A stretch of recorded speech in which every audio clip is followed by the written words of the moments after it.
So, my guest today has been leading McDonald's sustainability efforts for over 30 years.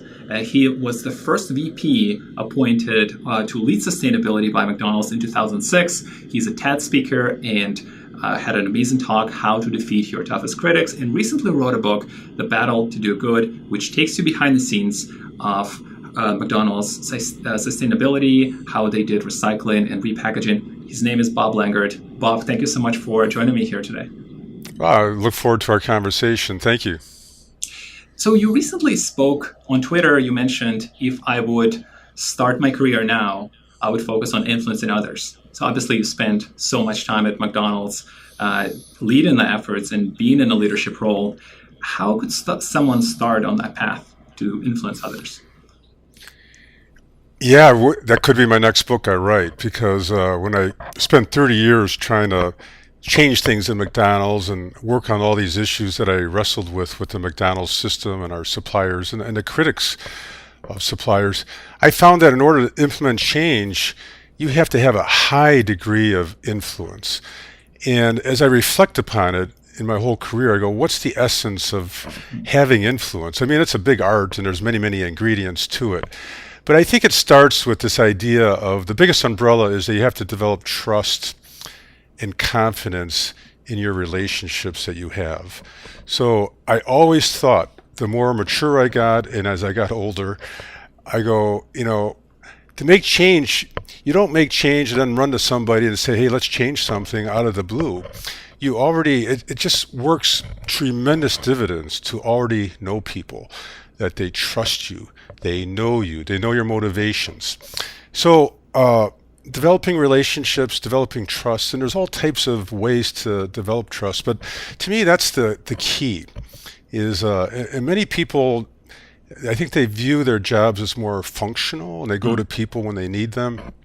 And I always try to nurture relationships that people knew Bob Langert. When they came to Bob Langert, they knew that I would deliver. I would always be there. I was an expert at what my job was. I would listen. I would respond.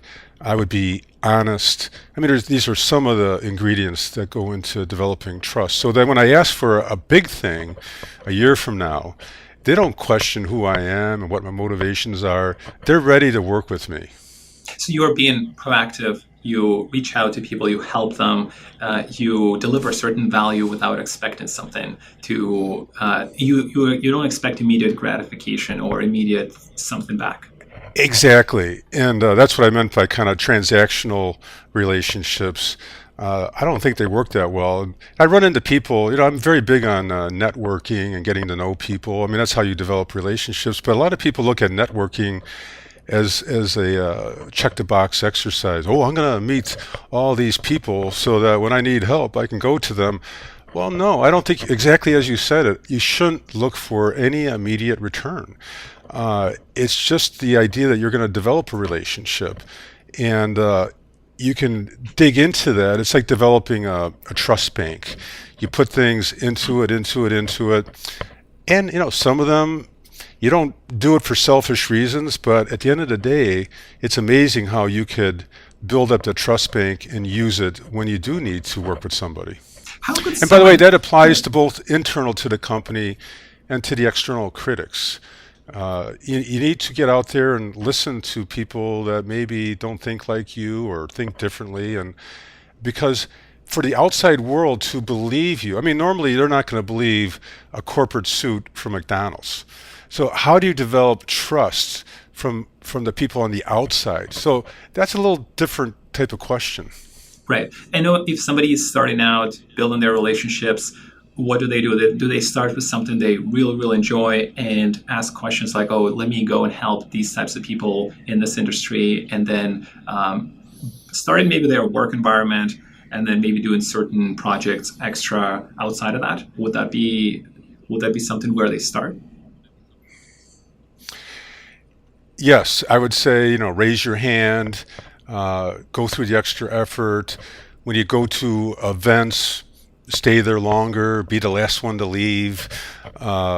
mill around and talk and just ask questions. It's amazing as I have gotten older, I realize that people with experience want to share it with younger people. I mean, most of us, hey, if we've been successful, we would love to help people. And we're actually looking at if maybe it feeds our ego, I don't know. But hey, if we have some form of success, nothing better than passing along. So why not meet with a top executive? Hey, if you're interested in things, set up a meeting with that person. I bet you're not going to be turned down. But make sure your motivations are sincere. People can see through somebody that just wants to do it as a exercise versus a sincere interest in whatever they want to talk about. Totally. And you speak about, I think it was somewhere on LinkedIn that you mentioned that about small wins and starting with small wins and then going with that. Was this your mindset when you joined the company back in the 80s, or you have developed that over time? You realized we actually can't make the change tomorrow. We need to start with making a small thing happen and then building on that. Definitely. I mean, a lot of my job on sustainability was creating new things for the company. And as you know, anytime, you get into this change management, it's not even about sustainability. But if you're going to create a waste reduction program that the company's never had before, if you're going to do an animal welfare program that the company's never done before, or if you're going to go to the Amazon and work with Greenpeace, all these things have never been done before. So how do you start working on them? And to me, you start by just opening a dialogue and getting an understanding, because too many leaders want to get stuff done too quickly. I mean, I know we're in a day and age where quickness counts, but when you're trying to change, I mean, McDonald's had 1.7 million people working for it. And then imagine our supplier network. Absolutely. Imagine serving, by the way, 70 million customers. So, when you make a change, and that's per day. Per day. So when you make a change in the McDonald's system, as I would be trying to do, these things have to be taken very step by step. So I always had this way of thinking. I call it the 3 Ps. And when you think of having passion, patience, and persistence all at once, so start thinking about that. If you think about it, it's almost like you're schizophrenic, because they fight each other. However, I believe that's what you have to do. Mm-hmm. So to implement change, you have to be patient, because you have to get other people to come along. And you can't force that to happen. You have to engage. You have to listen. You can't ram change down their throats. So you got to bring them on in. Your goal should be that they want to change. That's how, I'm influencing not by mandate, but I'm influencing by informing them, motivating, so that they want to get involved. Bob, how do you make sure, and we are in the day and age where there's instant gratification, and people want to see the results immediately, but you as a leader know it will not happen right away. How do you make sure that you lead your team through that? They are still motivated. Well, that is a great question, because that was the number one complaint I had from my team. So often they would come back to me, they'd be frustrated, they'd go to a meeting, people would say no, there'd be some sort of problem. We had many steps where we would take a step backwards, and then we would take another step backwards. But I would always really try to tell my team that, yes, here's a step backwards, and we've taken 2 steps backwards, but look at the last 6 months. We've taken 4 steps forward at the same time.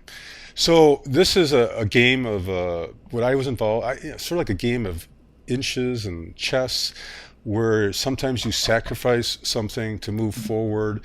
You have to let people say no and come back at a different opportunity to get a yes. And if people are in it for the longer term, you do get a sense of satisfaction. But what I was involved in on sustainability, you're not going to change animal welfare around the world in 6 months. It's going to take 3, 4, 5 years. And that's, by the way, what it took. So if you're not willing to do that, this type of work's not for you.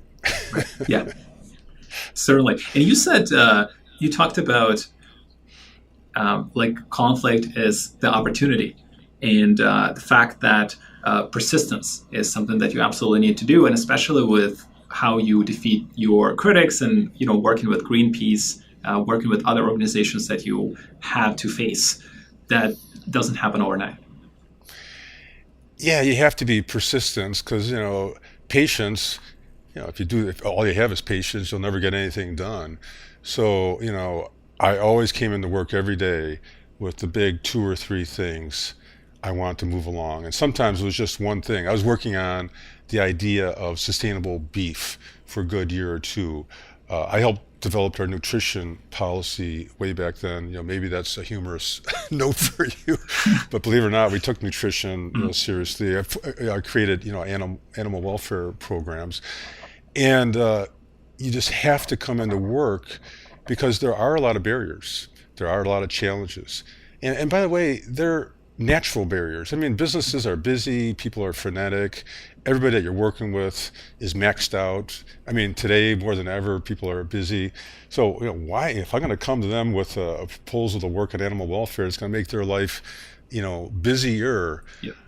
They better want to get on board themselves because I want them to work on this. So you have to be persistent to kind of move these things along, work with the internal stakeholders, work with external stakeholders who, that you have to work with your critics, almost by definition, because if you come up with a solution in a company that the critics don't like, what good has it done you? So, conflict, you mentioned conflict. I go, conflict's wonderful. I don't know, I'm into sports, I play tennis, I'm into pickleball now. I'm like, I want to play the people that are tough to play, the people that are, winners, and how am I going to beat them? Now, I don't look at beating other people in a negative sense, but if I want to get sustainable fish for the company, if I want to have sustainable potatoes, I look at it in a way, I wrote the book, my book is called The Battle to Do Good. And this idea, the battle to do good, it's not a negative term that it's a battle. It's a positive term. You go out there, like when I have a tennis match, I want to know everything about my opponent, and I'm going to go out there and figure out how to win. Well, the same thing in the business context, but in this way, you do it with persistence, but collaboration as well. Because the job I had is you have a lot of responsibility to lead the company to do good things, but you have to influence everybody else. I'm not really a decision maker. You have to get the head of supply chain, the head of operations, the head of marketing. They have to say yes. So, those things you got to work hard at getting that. Talk to me about goal setting, because I think this is also really interesting. You touched on it a little bit. You said I would be working on beef sustainability or a beef project for a year or two. How would you approach that? Do you set a goal? How do you set the timeline? How do you make sure your team hits certain milestones? What was your thinking behind that? In order to have any credibility in the world of corporate sustainability, you do need to set some goals and objectives. What do you stand for? And by the way, hopefully you're working on the things that are most important. So that's where you start. You start with the idea, and that's kind of what my job was. Okay, what's the most important thing a company like McDonald's, in our case, can do to help society and help our business grow at the same time? And that's my definition of what corporate sustainability is: doing good for the world, and it's helping the business grow at the same time. So when you go through those screens, and I would work very collaboratively. I mean, for sustainable beef, I might be working with 100 people to, believe it or not, to establish what that goal is. So in a big system, you need to have a big tent to bring in, and it probably took us over a year to develop that goal. But my goodness, once we develop it and it's agreed upon, it's a very powerful thing. To develop a goal kind of single-handedly and dictatorially, I think it's actually not sustainable. So you want to work on what's most important, and we always thought that beef. We had a great meeting. One of the best things that ever happened in my career is our CEO spent a half day at our top 40 people meet every year. He said, "Bob, I want a whole morning of a day and a half meeting. So this is a pretty big chunk of time. He says, I want you to put sustainability in front of us. It's now in the C-suite. This is back in about 2010. I go, wow, what am I going to do with this 4 hours? So what I decided to do is I brought the outside world in. I didn't want them to hear from Bob Langert or my team. They hear enough of me. I brought in Greenpeace. I brought in the World Wildlife Fund. I brought in, other big NGOs. I brought in other leaders in corporate sustainability like Coca-Cola and Unilever. Right. And it was a mind-blowing exercise for our executives to hear from the outside world the reality of this. And by the way, the opportunity of this. Most people view in the past that all these issues are companies trying to stay out of trouble. They're just doing it to be reactive. Nowadays, the better companies are reading the tea leaves and saying, hey, if we're going to be if you're a successful company, society needs to like you. Yes. And your business, they can go together. So that's what we converted to at McDonald's. And again, that ties back to the goal setting. And you're doing internal marketing, Bob. Like if you mentioned something super important. If you would show up in that meeting, you obviously were leading those meetings many times. Everybody knows what you're doing, what's your priorities are. When the C-suite hears the stories of Greenpeace, they hear the stories of other organizations. That's the best internal marketing for your team, for the team at McDonald's, to say, this is what we actually have to do because of this. And this is much more powerful than if you just throw the stats on the slide, isn't it? You hit the nail on the head. And as a matter of fact, now I have to say, I helped orchestrate this independent panel. So we had all these experts in from outside the company. And I had an independent moderator. The independent moderator asked us one question that was really a game changer for McDonald's. And what he asked these 8 different leaders was, if you were CEO for McDonald's for one day and had to make one decision that would change the world and help the company prosper, what would that one thing be? 7 of the 8 spoke about the need for McDonald's to address beef. Beef is a big societal issue. As we all know, it has lots of impact: nutrition, environmental, climate change, etc. Beef is what McDonald's is known for. Yes. Maybe this plant-based beef will take over the world in the future, but for right now, it is beef and chicken. It's what the brand almost stands for. McDonald's, do something about this. That's what those people said. Well, right. I've been saying stuff like that internally for a year, in one ear, one out the other, sort of. Yeah. But when they hear it from the outside world, and then when they hear, because, we're so used to getting beat up. Companies get beat up, they get criticized, whether it's through the media, NGOs. And I have to say, I wish companies had thicker skin. My goodness. We would have articles written about us that I thought were 80% positive and maybe 20% negative, and all the executives would say it's a negative article. Well, they got to put something negative in there. But these NGOs would say, one of our top execs asked, so if we do this program on sustainable beef and we do a pretty good job at it, would you actually say words of support for us? And they said, we would. We would actually support you. And they were like shocked. Like, you're not going to be our enemy? No, so, we can get on the same page. We can work together. That's amazing. It's really the power of real marketing, the power of having thought leaders in one place that actually can make a change and impact those 70 million customers a day, and impact organizations like Greenpeace, and actually impact Amazon, which we will touch on. Have questions around that, because I know it's a big part of your career, but that is super interesting. Bob, in terms of making decisions, when you have, how do you find the balance between a sound business decision versus a decision that is the right thing in your heart? Like, how do you strike that right balance from your experience? Well, that's a tough question. It kind of reminds me, one is I felt my responsibility was to get all the right information in front of the executives to make a good decision. So I think if I do that and get all the pros and cons, and the business says, hey, we don't want to do this now for whatever reason, I halfway feel good, because at least I've got it vetted, for top management. I would struggle sometimes I mean, you are a business, and you get into the issue of like how much to pay people, which is a big issue for McDonald's. So it's like, well, hey, we're a beginning place for people to work, and people work on a lower wage thing. Now you could work at McDonald's and end up being a manager, be an operations director. And by the way, there's lots of very successful people that work their way through the McDonald's system.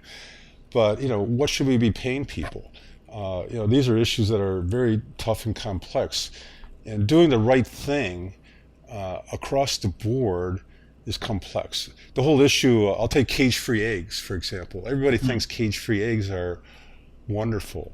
And I'm not even sure if you know what cage-free eggs really I'm not. are. No, so please explain for some of our listeners. Most people think cage-free eggs are these hens are in some pastoral setting, very happy, laying eggs.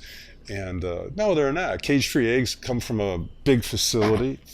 The birds, there's thousands of birds in a barn, cranking out eggs. By the way, in a cage-free facility, they're kind of all over the place. And I'm not sure if the American public, if they actually visited a place, it can be perceived as being not hygienic, if you know what I mean. Right. Versus the traditional places that have eggs, they kind of come through, they're in cages. The birds are in cages, and a lot of people think that's inhumane. Anyway, so to study that issue, Yeah. I love studying what the right thing to do is, because when it comes to sustainability, there's hardly any choice that scores an A across the board, because sustainability is a holistic issue. It's not just the environment, it's the treatment of animals, it's how people are treated, it's the safety factors, it's the sanitation factors. I mean, nothing more important than health. It's the economic factors. So economic factors, when it's people, planet, profit. So I'm not bashful about telling people, external stakeholders, that we decided not to do something because it wasn't economical, because that's, by definition, that's part of being sustainable. Usually you can find enough things to work on that are good for society, good for business, Right. and that will keep you busy. Find that balance. Yeah. I want to touch on the McLeibel trial. It was in 1995. McLeibel trial in the UK. You testified in 95. Tell us quickly what it was, and was that the Kickstarter of a lot of the change that your team implemented? Well, I always remember when the internet started in terms of it being a global force, because it was around 1995 when this McLeibel trial started. Because before that, there was no opportunity for a single person, in this case, two people that were part of a fringe group called London Greenpeace. So two people, through the power of the internet, created a campaign called McSpotlight. And basically, they were passing out leaflets throughout the United Kingdom denigrating everything McDonald's was doing. They were saying we were polluting the world, destroying the rainforest, mistreating animals, and the list was 2 pages long. So our company, in my opinion, made one of the biggest blunders ever. We sued them. So we went to court at the Royal Courts of Justice. I was one of the very first people to testify in 1995. And this trial went on for 3 or 4 years. It is the longest libel trial in British history and the most expensive. And we may have won the legal verdict, but we kind of lost the battle because our whole company was under scrutiny every day because everything was on the internet.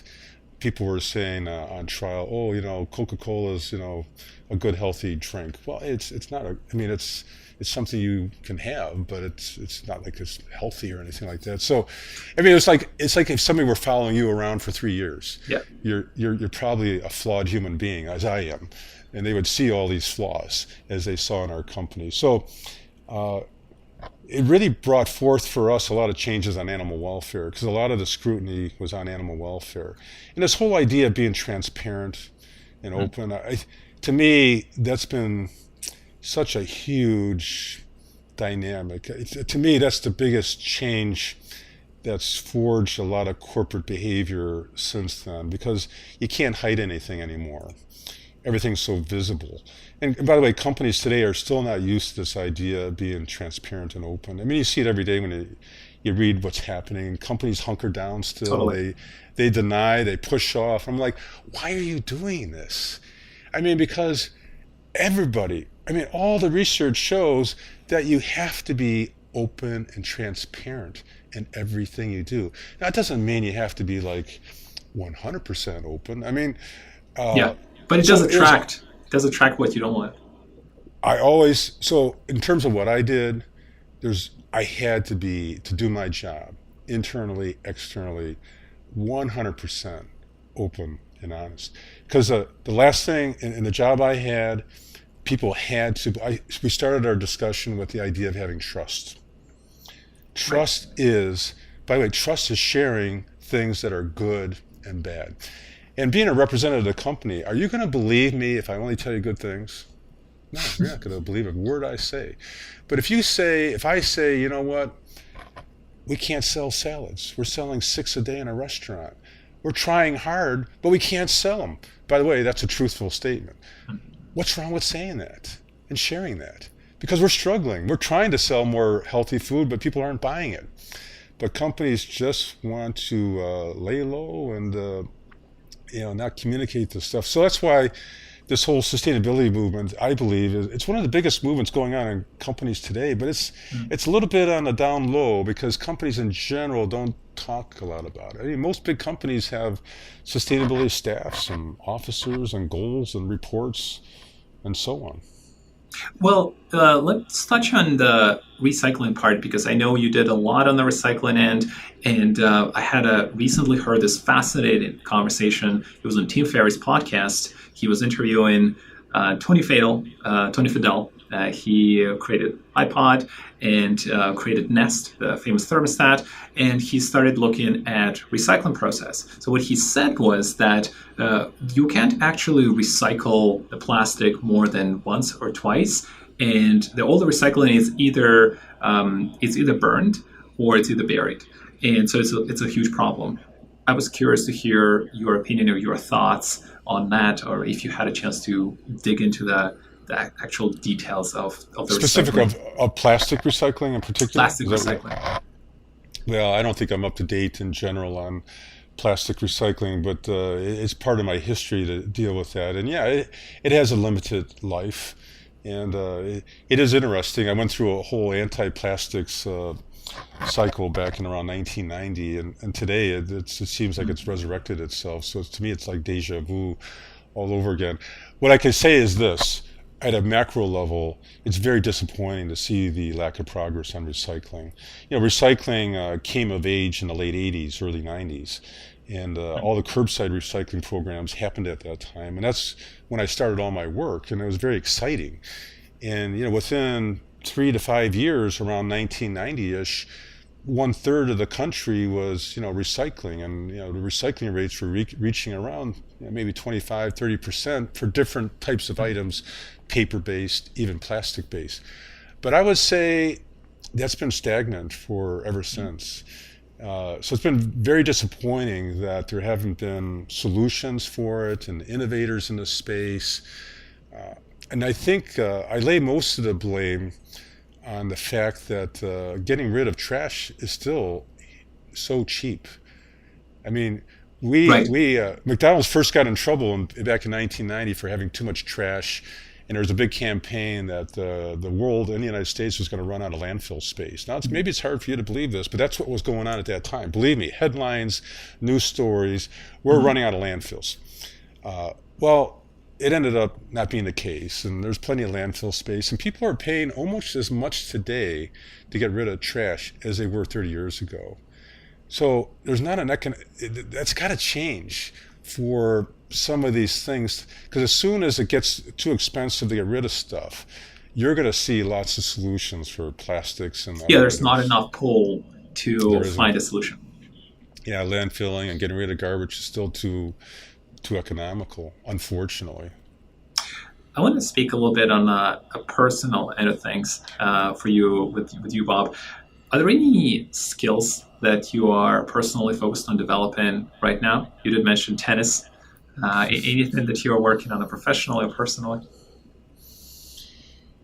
Well, I mean, you're asking what I need to work on. I mean, I I probably for a long time now I have on my desk here the sign that says "Be here now," "Be here now," and I find it's my best thing to get me doing the things that I need to be doing the right way. Because when I'm not being the Bob Langert that I want to be, I'm not listening to you. I'm not here for you now. I'm thinking 10 steps ahead of you. I mean, I like to think about all this. I mean, I have what I think is a creative mind, and I'm jumping ahead, and all these things are not good when I'm interacting with you or a teammate or a partner, you know, who I find that listening skills in all of my career, in observing other leaders and even assessing myself, is not the best skill that I have. So therefore, but I think it is one of the best skills we should have.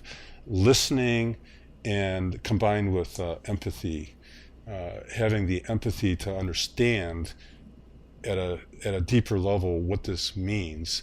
Because once you understand it, you can come back with ways to develop that relationship and develop solutions. Well, you recently did a talk on TED. What was the experience like? I think I read it somewhere. You mentioned it was terrifying. Well, yeah, I mean, when you go on TED and you might be forever on video for all time, it's nerve-wracking. They ask me to do things that I'm not used to doing. So I've spoken in public lots, and I represented the company a lot, and I've given a lot of talks. But I've never came up with a script that they wanted me to follow word by word. I mean, I had 14 minutes of time, and they talked to me about every word that I developed and every paragraph, and they have a reason for doing this, and I'll call it a formula. They don't like me saying it's a formula, but they have a good formula for success for what makes a good TED Talk, and I trusted them in that. But I go, how am I supposed to sort of memorize a talk? And then they would say, Bob, we want you to be very sincere, very natural. I'm like, how does this happen? I've never known that to happen. And when I was practicing my talk in front of my family, they said, "You're not who we think. You're robotic.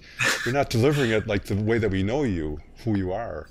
So I struggled with that over a couple-month period, and it wasn't until when I actually walked on the stage the night before. My wife critiqued me in the hotel. She said, "Bob, you're hyperventilating in your talk. You're talking too fast. You're heavy breathing. You know, you can't do this. I don't even understand you." This is the night before, because I wanted to get it down to 14 minutes. And every time I ad-libbed, I would add 30 seconds, or I'd add a minute. So I couldn't ad-lib. So precise. Exactly. So that's why you had to be precise. But you'd have to watch it to make your own judgment. But when I finally got on the stage, I actually finally relaxed. And I felt like I was who I was, and I felt good about my message. Because I have a lot of passion around sustainability, and we worked with critics for so long. And I think in this day and age, the message I was trying to deliver, I mean, I was all in on this idea that why not look at your critics as a solution to improve your business? I mean, we talked before in our conversation, without some sort of tension and conflict, how are you ever going to get better? You have to have some tension. So look at these critics, and most critics want to help you out. Right. They're not critics that want to wreck your business. I'd say 80 to 90% of them, given the opportunity, would actually want to help you out to be successful. Now, there are going to be 1 out of 10 that want to knock you down and destroy you, and I can tell you stories about that as well. But why dictate your decisions by the 1 out of 10? I always thought, let's assume good intentions, assume innocence in the people out there until they prove me wrong. So ask a question, how this person is trying to help me. Try to force yourself to look at it in a different light when you hear the critics. Well, it's not only forcing yourself. There's no way that we have to recognize that in the company we have natural blinders. I mean, even I did. I mean, so you live in a fishbowl. You're in McDonald's. I go into work every day. I'm surrounded by McDonald's. So, my role was not to be in a fishbowl. So I had to bring in the outside worlds and try to understand that. But almost by definition, you're going to bring people that are going to make you uncomfortable. Because, isn't life simpler if you don't change your business? I mean, Yes. It's just a lot simpler if you don't have to change anything. On the other hand, you want people to, McDonald's, our brand, we call it our brand health, was just so important. And by the way, all these issues of how we treat society they're about half the components that make up brand health. I mean, some of brand health is convenience and taste and cost and clean bathrooms. Those are like functional attributes of a brand. But most of the 35 of them, aren't you? You have like 35 or more, maybe now more. You must have read my book, because that's in my book. We had about 40 attributes of brand health. So about 20 of them were long-term. So that's the other secret here, is that the functional attributes of brand health are usually short-term. You can accomplish them quickly. Hey, if you want to change the price, if you want to get the bathrooms cleaner, if you want to run things faster, if you want to build more, all these things are fairly quick to do, and you get good payoffs. Long-term brand health, like how you treat your people, how you treat the environment, are you ethical, what's your supply chain like, do you treat animals well, all those issues, to change them and to get people to believe in that change, is our research shows that it took maybe 3 to 5 years. And by the way, the payoff is there. Our market research people said for every 1% increase of brand health, we get 2% more sales, which makes sense. Why would people care about brand unless it helps your business? But it doesn't pay off for the first year or two. And most companies, including McDonald's, we weren't that willing. We wanted more of the short-term payoff versus the long-term. Everybody wants a short-term payoff. I'm a marketer. Nobody, very, very, very few people want to invest in brand. Everybody wants Google ads. Everybody wants the dashboards. All should be tracked, all the clicks. But sometimes, if we speak on this podcast and you say, "Oh, I really love this product," or "I really loved what you did in XYZ," that will never get tracked. And that's the real interest. That is the real marketing. And unfortunately, that can only be captured when you speak to people either directly or you speak to people on video. And those are one of the aspects that brand, it's how brand is evaluated, but it's hard to put it down onto a spreadsheet. So I think this is one of the major flaws with most companies, is that their brand management is managed in a short-term basis. And these companies, it's like, why would they do this? They know that to be a successful company, and you're going to be around for another 5, 10, 20 years, you need to invest in the brand, not just in commercials that promote some sort of 99-cent drink tomorrow, which it does bring in people. So I think there should be a better mix of that. Bob, I think you mentioned influence. You did mention building relationships, all very important, especially for people who are starting out their careers. But if you were 20 years old right now, you're starting out, let's say McDonald's, you're managing the truck drivers, what would you tell to yourself? As to how to, it could be anything. It could be professional, it could be more personal. This is what I should be doing, or if I knew this, then I would do, this is what actions I would take. I would advise a young person to get engaged with the organization, get very involved, volunteer for teams and committees, be visible in a way that I was always critical of any team or staff that you'd be somewhere and they wouldn't say anything. Hey, you're not here to be wallpaper.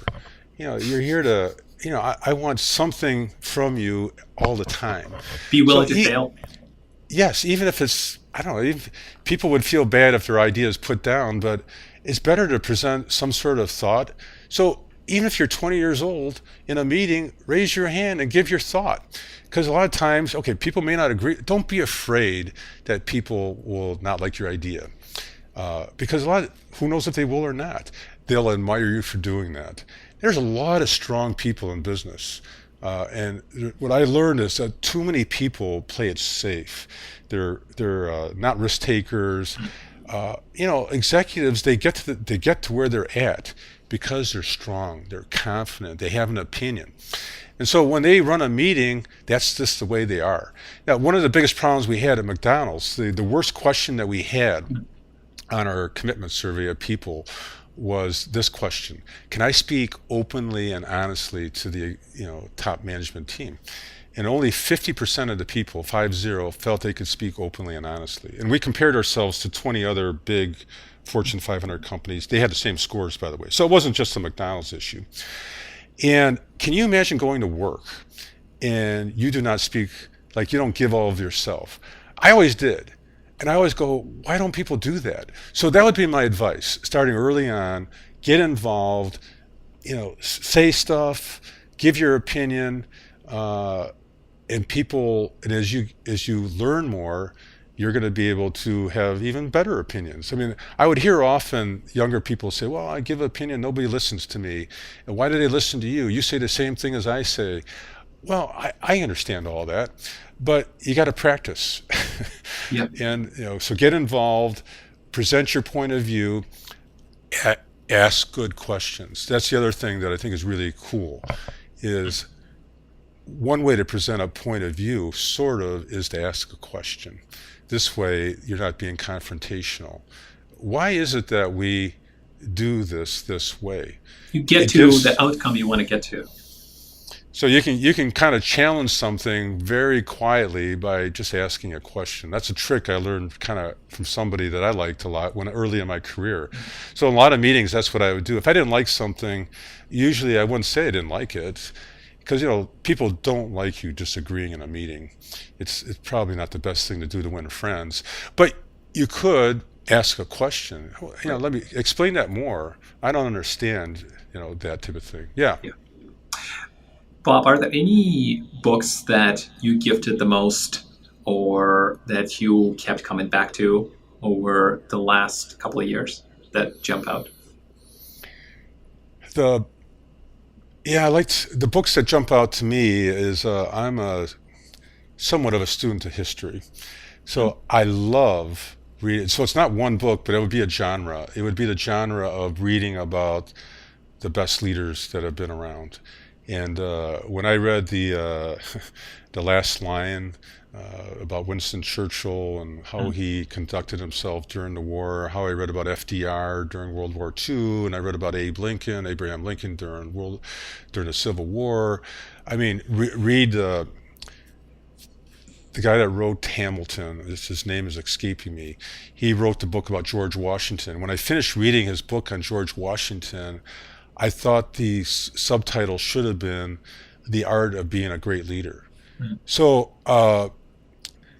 for your show, I mean, that was always motivating to me, is trying to figure out, I always wanted to be a good leader. And by the way, early on in my career, I worked for Baxter Travenol, hospital supply company. And I went up for a promotion. I got denied. I was one of the last people left, but they didn't hire me for this promotion. I asked the head of HR why I didn't get it. And they said, well, we see you more as a follower, a good follower, not a leader. And at the time, I was probably 25 years old.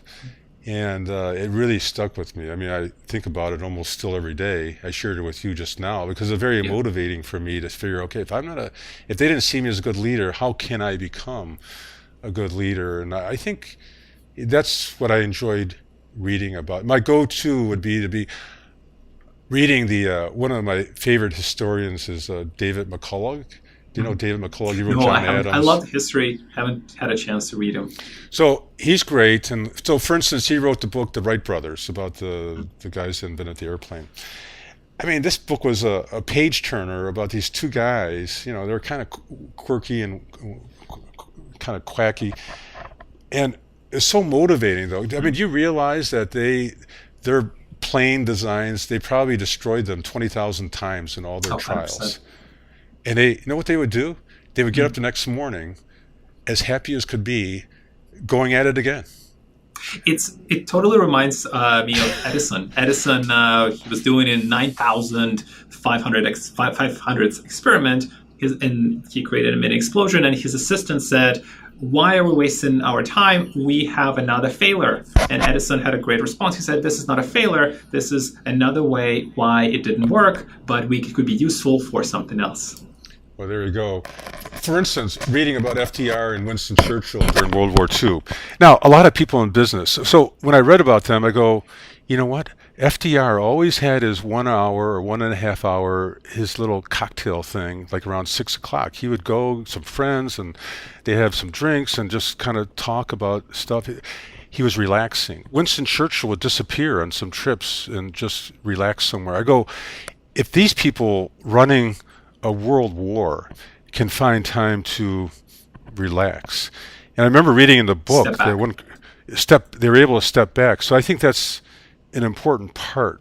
Because, I know people, and I've seen some of your podcasts, people are all in and they work all the time and it's 24/7. And I've lived that world too. But if you don't step back, I don't feel you're going to be a great leader. Totally. And by the way, we will link the books that you mentioned. They're totally brilliant. I want to read them all now. We'll link them in show notes below the episode so anybody can go in and grab them. I'll have a link to the Amazon. Bob, before I ask my last question, where's everybody can find you online? Well, hey, I'm a regular journalist now, so I write for GreenBiz, so you can find my byline at greenbiz.com. I'm on Twitter and LinkedIn, pretty active, at Bob Langert, and I have my own website, boblangert.com. Amazing. And pardon me? No, I'm just saying it's great, and I'll have it all in the show notes too, so everybody can find it. And my book is, I think, for anybody that wants to kind of understand the inside of a company in a way that's kind of I wrote the book to be a page turner, so I wanted to not have it.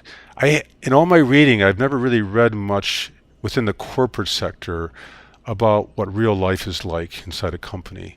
It tends to be either dry, academic, and or it could even be sensational. But I lived through so many interesting things that I wanted to make this one for people in business that want to learn about how to deal with barriers and change and how to make change happen, work with critics. I put it all out there, so I hope that's worth a read as well.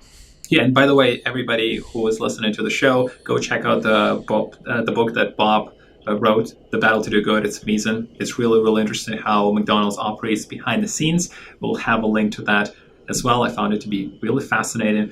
Bob, last question. What impact would you like to have on the world?